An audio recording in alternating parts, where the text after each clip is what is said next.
बिस्मिल्लाहिर्रहमानिर्रहीम। अस्सलामु अलैकुम dear students, I hope you all are fine. Previous lecture में हम लोगों ने क्वेश्चन नंबर 1 किया था, लॉन्ग क्वेश्चन चैप्टर नंबर 9 का। उम्मीद है कि आप लोगों ने उससे प्रिपेयर भी किया होगा और उसको याद करके अपने मॉनिटर को जो आपको मॉनिटाइज कर रहे हैं सुनाया होगा, साथ लिख के भी दिखाया होगा। आज हम लोग क्वेश्चन नंबर 2 करेंगे। क्वेश्चन नंबर 2 के लिए first of all open your notebooks and books to manage your notebooks like जैसे कि आप लोग रोज़ाना करते हैं। And write the question first. Demonstrate how a bimetallic strips works in the thermostat. Thermostat क्या है जी? थर्मोस्टेट वो डिवाइस है जो हमारे घर में जो इलेक्ट्रॉनिक डिवाइसेस हैं, इलेक्ट्रॉनिक एप्लीकेशंस हैं, उसमें इस्तेमाल की जाती है ताकि टेम्परेचर को कंट्रोल किया जा सके। टेम्परेचर कंट्रोलिंग में इसका बहुत ज़्यादा यूज़ होता है थर्मोस्टेट का। थर्मोस्टेट उस डिवाइस को कहते हैं। So open for the answer, open your books, page number 129। Page number 129 जी ओपन कर लें। पेज नंबर 129 के लास्ट में एप्लीकेशन ऑफ बायोमेटालिक स्ट्रिप्स हैं। यहाँ इसका आंसर स्टार्ट होता है एंड से, biometallic applications of biometallic strips से। Bimetallic strips are use in thermostat. First of all ये हेडिंग आप लोगों ने नहीं राइट करनी, ये हेडिंग आप लोग नहीं राइट करेंगे, आप लोग इसका आंसर स्टार्ट करेंगे यहाँ से। Bimetallic strips are use in thermostats. A thermostat is a device which is use to control temperature of in electric appliances such as electric irons, heater, refrigerator. Bimetallic strips जो होती है वो thermostat में use होती है। और thermostat जैसे मैंने आपको बताया कि डिवाइस है जिसके थ्रू टेम्परेचर को कंट्रोल किया जाता है, इलेक्ट्रिक अप्लायंसेस में इस्तेमाल होती है।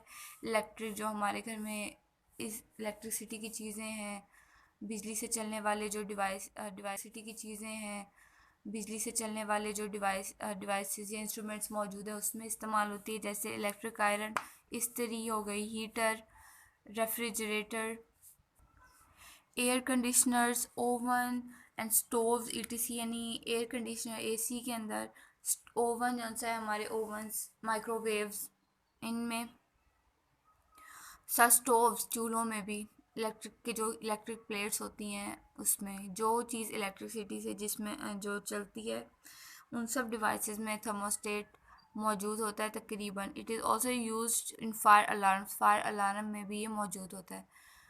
बायोमेटालिक स्ट्रिप एक बारीक सी स्ट्रिप होती है जो कि आयरन के या किसी भी मेटल के साथ जोड़ी जाती है और उसका टेम्परेचर लो होता है ज़रा, उसको टेम्परेचर के साथ ना वो कन्वर्ट कर देते हैं। जितना हमें टेम्परेचर चाहिए होता है उतने टेम्परेचर पे वो मूव कर उसको, यानी कि जितना हमें टेम्परेचर चाहिए होता है हम उसको सेट करते हैं उसके हिसाब से, और उसको हिसाब से सेट करना पड़ता है। उसके बाद फिर वो अपना काम करती है। तो इसके लिए आप लोगों ने इतना लिख के इन दोनों एप्लीकेशन में से किसी एक एप्लीकेशन को लिखना है। बेहतर है आप इलेक्ट्रिक आयरन की एप्लीकेशन लिखेंगे। हम लोग एग्जांपल के तौर पे हम लोग हेडिंग इसकी लाजमी देंगे, इलेक्ट्रिक आयरन। सो स्टार्ट करते हैं। In an electric iron when electric current flows through its heating elements, it becomes hot. The bimetallic strip connected with a heating element through a spring also be also being to heat up. On getting hot, bimetallic strips bends and is disconnected from the heat element. This makes the circuit open and switches off the electric iron. On cooling, the bimetallic strip straightens, the circuit is again closed and the iron is switched on. यहाँ तक था जी ये इसका answer. Bimetallic जो सा है वो एक सर्किट की तरह काम करता है, सर्किट की तरह का इसका एक प्रोसेस होता है। इलेक्ट्रिक आयरन में ये कैसे इस्तेमाल होता है? सर्किट के अंदर जो स्प्रिंग्स इलेक्ट्रिक आयरन में हमारे स्प्रिंग्स लगे होते हैं, जो कॉइल होती है उसको स्प्रिंग की शेप में यानी कि राउंड शेप में डाला जाता है।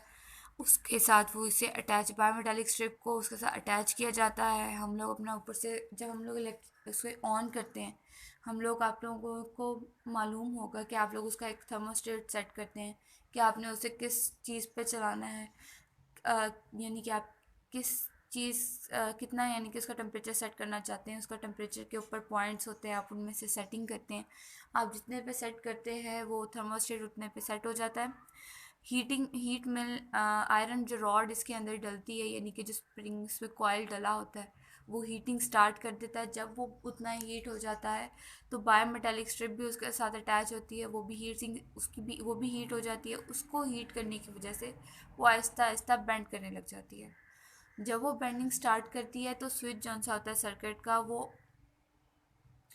जो सर्किट होता है वो ऑफ होने लग जाता है, और ऑफ होने की वजह से जब वो पूरी बेंड कर जाती है तो जो इलेक्ट्रिसिटी पास हो रही होती है वो पास नहीं हो पाती, और जिसकी वजह से वो बंद हो जाती है हमारी जो सी यानी कि हम लोग तो हमने तो चलाई होती है, लेकिन जब उसका टेम्परेचर उतना हो जाता है तो ऑटोमेटिकली हम लोगों की जो आयरन्स होती हैं वो बंद हो जाती हैं ना, उसको अंदर से वर्किंग उसकी ख़त्म हो जाती है। वो इसी वजह से होती है, वो हीट करना बंद कर देता है। फिर जब तक वो फिर जब तक वो कूल होती है आहिस्ता आहिस्ता तो वो फिर से वो स्ट्रेट होना शुरू हो जाती है, अपनी पुरानी कंडीशन में वापस आ जाती है। और जब वो उतनी कूल हो जाती है तो फिर से वो स्विच के साथ कनेक्ट हो जाती है स्ट्रेट होके, और ये सर्किट दोबारा से शुरू हो जाता है उस रॉड को हीट करने।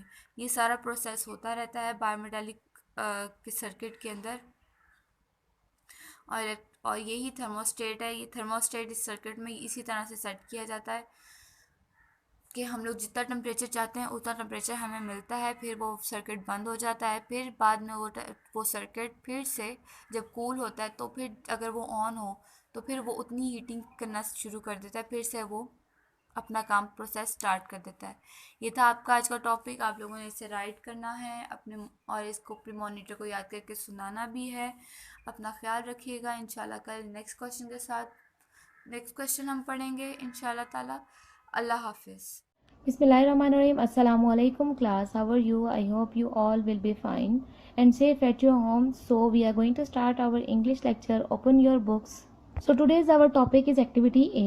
Read the following paragraph carefully and make it error free. हमारे पास पैराग्राफ दिया हुआ है, हमने इसे रीड करना है और इसे एरर फ्री करना है। ठीक है, इसमें कुछ मिस्टेक्स हैं, हमने उन्हें ठीक करना है। तो बेटा इसके लिए मैंने अंडरलाइन वर्ड्स किए हुए हैं। ठीक है, इनके ना स्पेलिंग्स मिस्टेक्स हैं, ये आपने खुद करना है। ठीक है, ये आपने खुद अपनी बुक्स पे इसे एरर फ्री करना है। ठीक है, इसके अलावा आगे चलते हैं एक्टिविटी एफ पे। Activity F, use the given words in the sentences.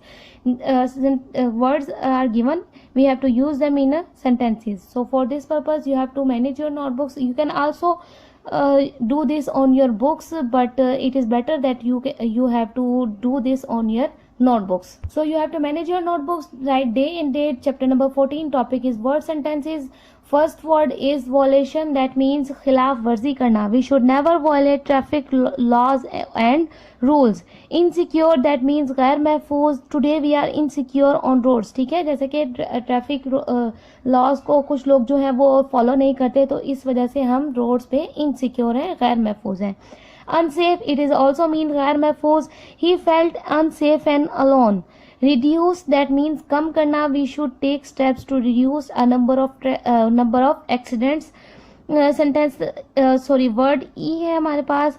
Precious, the life of every man is precious. ठीक है, कीमती. Observe, पाबंदी करना. By observing traffic laws we can avoid the road accidents. Next word is invoke, that means बुलाना. Violations of prescribed speed limits can invoke penalties under traffic laws. ठीक है, कि अगर जो प्रिस्क्राइब जो बताई गई स्पीड लिमिट से की खिलाफ वर्जी करना जो है वो पेनल्टीज को बुलाता है. ठीक है, ट्रैफिक लॉज के अकॉर्डिंग. प्रोहिबिटेड, दैट मीन्स ममनू. Using of mobile phones is prohibited under traffic laws. ठीक है, और उसके अलावा हमारा आज का लास्ट टॉपिक है जो है वो एक्टिविटी जी. Ask students to make groups and discuss the social issues regarding our traffic problems. ये बेसिकली एक एक्टिविटी है कि स्टूडेंट जो है वो ग्रुप्स बना के सोशल इशू के बाद हमारा जो ट्रैफिक का जो ट्रैफिक प्रॉब्लम्स हैं, हमारा ये एक सोशल इशू है, इसके बारे में डिस्कस करना है आप लोगों ने. तो ये बेटा इंशाल्लाह जब हम क्लास में प्रेजेंट होंगे तब हम ये एक्टिविटी करेंगे. You have to complete all your work. फी अमानिल्लाह. Have a nice day.